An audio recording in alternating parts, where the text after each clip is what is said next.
నేను 5వ తరగతి చదువుతున్నాను. నేను ఈరోజు చిన్న కవిత చదువుకుంటున్నాను. ఇందు గలదందు లేదని సందేహము వలదు, ఎందెందు వెతికినా గణితమే గణితం. గగనం గణితం, భువనం గణితం, గ్రహాల గతులే గణితం, జననం గణితం, మరణం గణితం, జీవన గమనమే గణితం. ఆది గణితం, అంతం గణితం, అనంతమేది గణితం. ఏది కాదు గణితం, ఏడలేదు గణితం. ఏది కాదు గణితం, ఏడలేదు గణితం.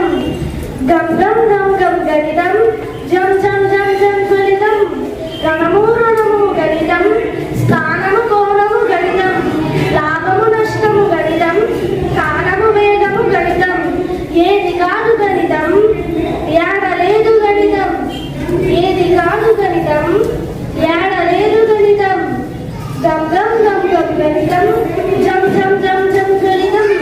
కలపడం అంటే గణితం, తీసేయడం అంటే గణితం. పెంచడం అంటే గణితం, మరి పంచడం అంటే గణితం.